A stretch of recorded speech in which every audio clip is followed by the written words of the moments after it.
Sana. Asante. Nani alimkuta Shani? Wewe hapo.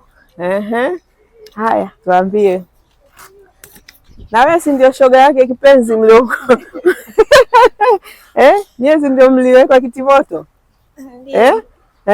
Tuambie na wewe. Ulikuja ukamkuta Shani? Ndio. Ukaunga ushoga.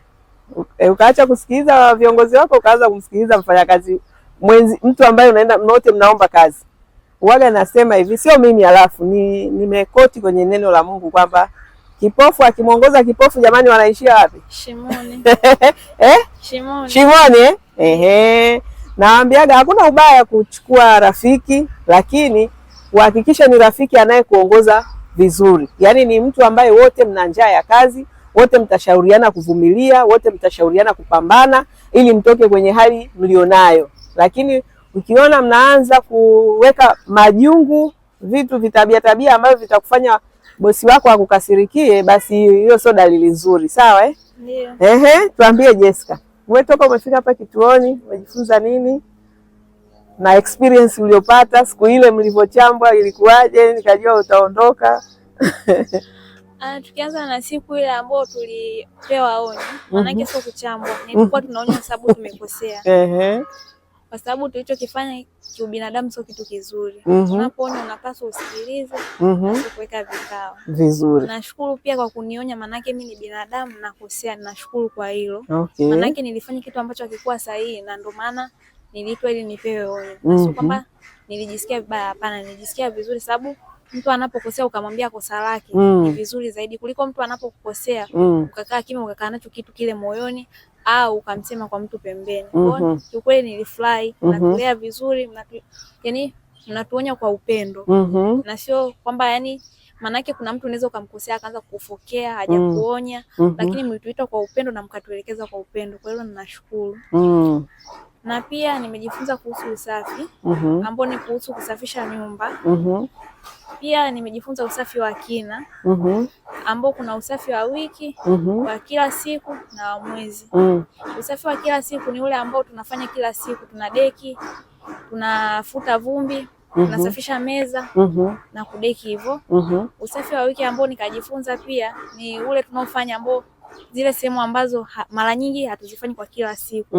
Mfano uvunguni, kufuta furniture ni kitu ambacho hauwezi ukafanya kila siku. Kwa hiyo nimejifunza kwamba kuna usafi wa wiki na wa siku na wa mwezi. Na pia usafi wa mwezi ni ule wa kusugua sehemu sugu ambazo zina uchafu ule unakaa kwa muda mrefu. Kwa hiyo nimejifunza pia tunapaswa kutengeneza ratiba zetu vizuri ili kwamba unapofanya usafi wa wiki au wa mwezi, hata mwajiri wangu anapokuja kuona atasema kwa leo dada akafanya usafi. Ni tofauti na usafi anaofanya kila siku. Okay. Na pia nikajifunza kuhusu swala la kusafisha madirisha ambapo kwa zamani kabla sijaja hapa nilikuwa najua tu unaweza ukafuta na kitambaa kikavu hivyo, lakini nilipokuja hapa Dada Center tumefundishwa jinsi ya kufuta.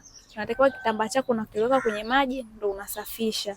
Utasafisha grili, utasafisha zile frame za madirisha na then ndio utasafisha kioo.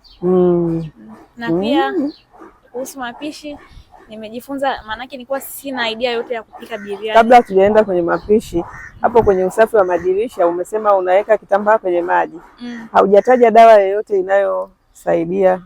Tunaweka kwenye maji kule, tutaweka sabuni kidogo ili isitusumbue kwa ajili ya povu. Na pia kuhusu kusafisha kioo, tutatumia glass cleaner na kitambaa kikavu ambacho ni kisafi. Tutasafisha vizuri dirisha letu na itakuwa limekata. Haya, twende kwenye mapishi jikoni. Nashukuru nilipokuja hapa nilikuwa sina idea yote ya kupika biriani. Lakini nilipokuja Dada Center kidogo ninaweza nikampikia mtu na akafurahi. Haya bwana, kwa hiyo umejua jinsi ya kupika biriani. Hicho ndio chakula ambacho ulikuwa hujui kabisa namna ya kukiandaa. Ndio. Lakini shefu amewaelekeza vizuri. Ndio. Okay, kingine kwenye upande wa jiko? Kitu ambacho kingine nimejifunza, nilikuwa ndio naweza kupika chapati, lakini nilikuwa naweza kupika ila natumia muda mrefu kwa sababu ningekanda kwa maji ya baridi, alafu baadaye nikazizungusha ili zikae kwa muda kidogo ndio nije nisukume nipike. Lakini nashukuru chef katuelekeza njia rahisi ambayo unatumia muda mchache na unatoa chapati nzuri laini. Zamani ulikuwa unaweza kupika laini au ngumu? laini ila natumia muda mrefu. Muda mrefu. Ndio, na ikipoa kuna namna inakuwa ngumu kiasi. Sasa hiyo sio chapati laini. Chapati laini uipimbi ikiwa ya moto. Chapati laini inapimwa ikiwa imepoa. Ikiwa imepoa kabisa ndio unajua chapati laini au ngumu. Sasa walio wengi chapati zao ni vile ikitoka jikoni tena nyingine ni ngumu, yani bado ni ngumu kweli. Ushaikula nyama ile ngumu, yani ukitoa hivi na jino linaenda. Chapati hiyo na ni ya moto. Kwa hiyo kidogo kuna vitu nimejifunza. Maarifa umepata. Ndio. Ambayo sisi tunasema huo ni yani tunakupa kama mwanga wa namna ya kuongeza thamani kwenye maisha yako. Kwamba utakapotoka Wadada Center ukaenda kazini, sasa isiishie hapo. Tuna mitandao ya kijamii, endelea kuchimba madini, kutafuta maarifa zaidi ili uendelee kuwa bora kwenye kila nyanja, malezi ya watoto, mapishi na usafi, kwa sababu unaenda kufanya hizi kazi. Lakini hata utakapotoka kwenye hizi kazi, kitu chochote unachoanza kukifanya kama ni biashara, hakikisha unaendelea kuongeza nini? Maarifa. Kila jambo lina maarifa yake, na ndio maana Biblia inasema watu wangu wanaangamizwa wakosa nini? Maarifa. Jamani, makofi kwa Jessica. Nimefurahi kwa sababu naona kweli kuna transformation. Kuna mabadiliko makubwa mno. Siku tuliokaa pale tukaongea, ukiziangalia zile na leo ni vitu viwili tofauti. Yaani kuna tofauti kubwa. Mmeiva na mimi naona kabisa kama mtazingatia sasa. Maana kujifunza ni jambo moja, kufanyia kazi ni jambo. Kama mtakwenda kufanyia kazi, mimi nina uhakika. Yaani hautabaki tu kwanza kwenye level hiyo. Na hii ndio lengo. Kwamba uende kwenye viwango. Ukipangiwa traditional basi ukitoka mwaka mzima uwe smart. Ukiwa smart ukitoka baada ya mwaka uwe professional. Ukiwa professional ukitoka hapo basi ukafungue biashara yako. Au la kama unataka kuendelea, kwa sababu professional mishahara yake ni mizuri jamani, si ndio? Tukiwa tumeongeza viwango vya mishahara utaenda juu. Kama bado tuko hapo kwenye hicho kiwango, basi ukusanye hela yako nzuri uweze kufanya mambo yako mengine. Kwa kujenga kuna wengine wenye viwanja humu, kuna wengine wanataka wanunue viwanja, si ndio jamani? Basi tufanye vitu, yani tufanye hizi kazi kwa tija, ziweze kututoa hatua moja kwenda hatua nyingine. Haya. Sasa tuna wageni wapya au baada ya nani alikukuta? Tunaenda hivyo. Aliyemkuta Jessica? Nani? Oliva. Oliva yuko wapi? Mbona una hapa? Nikuta baada ya hapo ndo wakaja wawili. Yule pale Jeni? Huyu si amekuja wewe upo. Jeni huyu? Huyu sio mgeni. Jeni sio mgeni na nani? Sauda sio mgeni. Hawa ndio wakongwe zaidi. Hawa walishapita kwenye machujio yetu, wako vizuri. Twende tuambie una siku ngapi kituoni? Na siku ya 4. Hiyo maiki unisogeze kwa sababu hii gari inapigia kelele. Siku ya 4. Na siku ya 4, na siku ya 4 ni nyingi kabisa. Yaani lazima uwe unajua humu ndani nini kinaendelea. Haya, tuambie kwa upande wako. Mimi nilipofika hapa Wadada Center, kwanza nimejifunza vingi kama usafi wa nyumba na kupangilia na nini katika kazi yangu. Pia kama Wadada Center nimejifunza pia jinsi ya kuandaa meza ya bosi wangu, meza ya chakula. Pia nimejifunza usafi wa nyumba wa nje. Pia nimejifunza kuwa na niwe na cha kwanza hofu ya Mungu nikiwa kazini. Kwa nini hofu ya Mungu? Hofu ya Mungu, ukiwa na hofu ya Mungu kuna vitu kama umekosea lazima utajua hapa nimekosea, utajishusha na utajirekebisha. Pia labda ukiwa kwa bosi wako anakuamini mpaka amekufuata.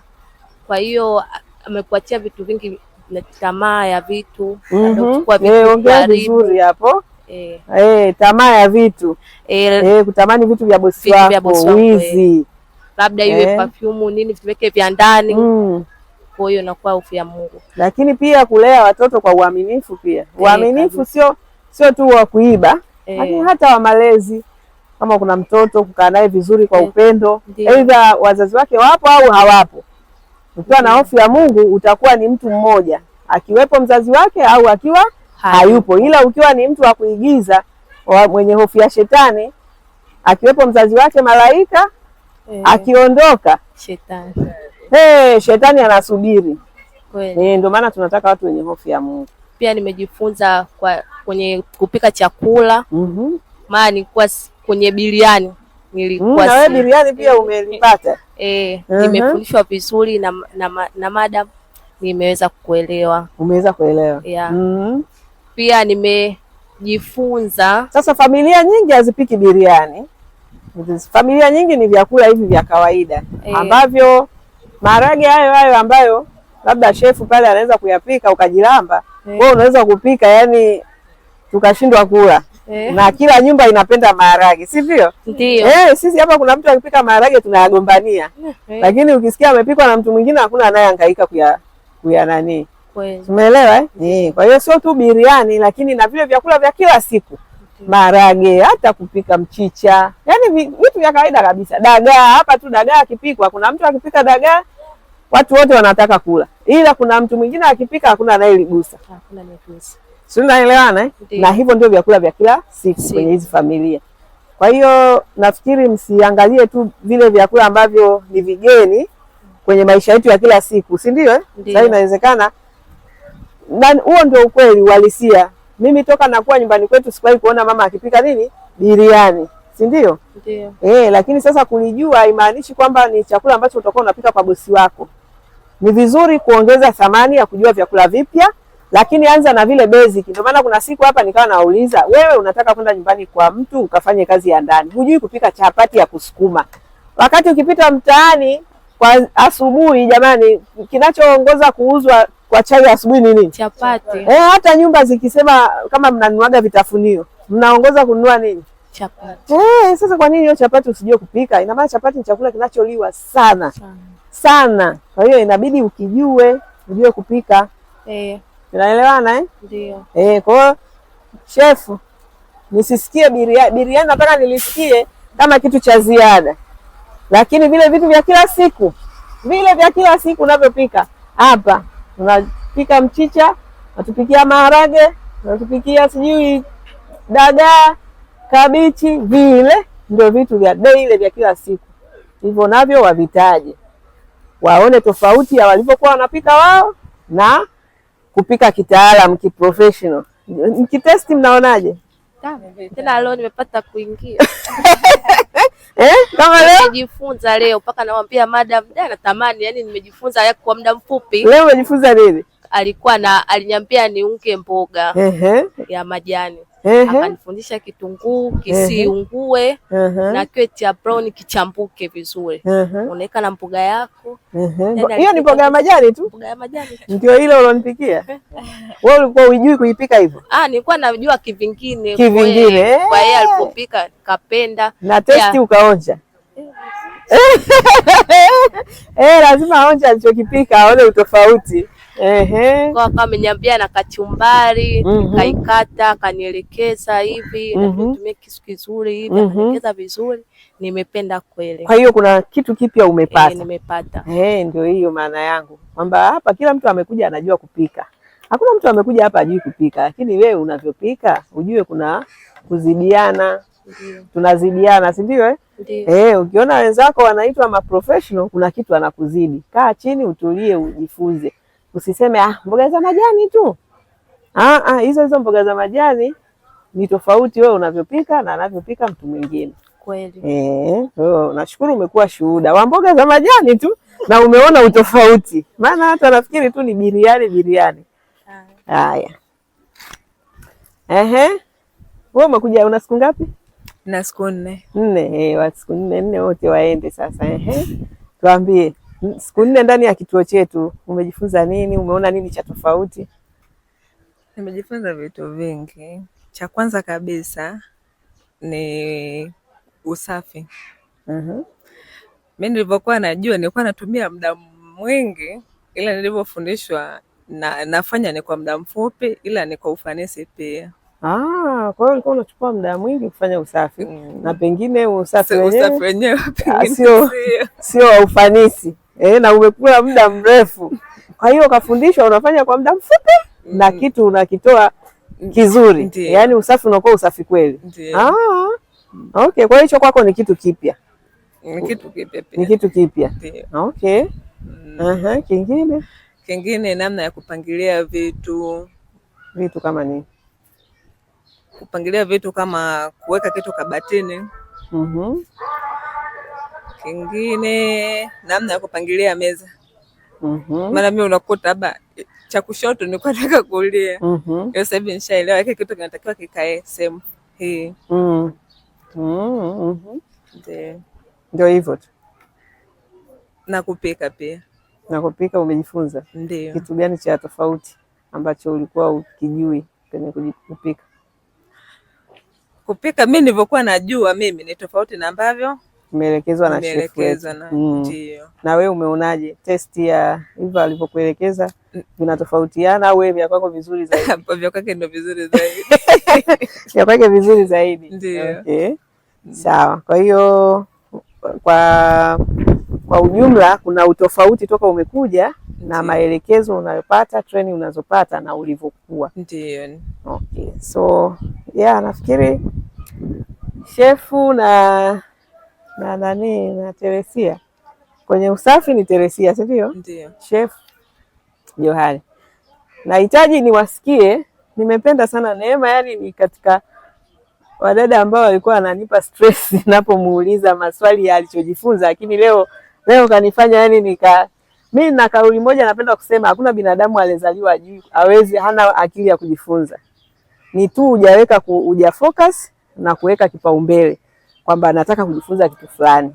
Kwa hiyo nafikiri nilivyompa hiyo changamoto Neema, akili sasa ikaamka sasa. Maana leo kafanya vizuri, yani kanifurahisha. Kwa hiyo nataka na nyinyi mniridhishe na yani na maelezo yenu kuhusu mlichojifunza. Nimependa mlivyoelezea, inaonyesha kweli kuna idea mmepata, lakini nataka muweke mkazo ili muweze kuyaweka kichwani yale mnayotakiwa kwenda kuyafanya. Ukiweza kuyaelezea vizuri bila kusitasita au kufikiria sana, ndio namna ambavyo unaweza kwenda kuyafanyia kazi. Kwa hiyo nahitaji eneo hilo ni nyie, kazi kwenu kuhakikisha wanaelewa kwa undani, alafu kwenye vitendo watakaa na jikoni na usafi, lakini angalau mwongozo kwanza nyinyi ndio mnautoa. Kwa hiyo mwakazie sana ili waweze kujielezea vizuri. Nataka hela jamani, hela haziji kirahisi. Waelezeni hao mabosi mnaotaka kwenda kuwatumikia kwamba wanahitaji nini. Mabosi mnaongea nao kila siku na tayari tumeshaainisha baadhi ya vitu kwenye huo mwongozo. Hayo yote tumeyatoa kwa mabosi. Walisheni hao waelewe wanayotakiwa kwenda kufanya, au waelewe mabosi wanataka nini. Alafu tunapokaa hapa watuambie mabosi wanataka nini, na kwa maana ya kile walichojifunza itakuwa rahisi wao kwenda kufanyia kazi. Asiyefanyia kazi sasa, huyo itakuwa ni uvivu wake mwenyewe. Haya, asante sana Rebecca. Okay.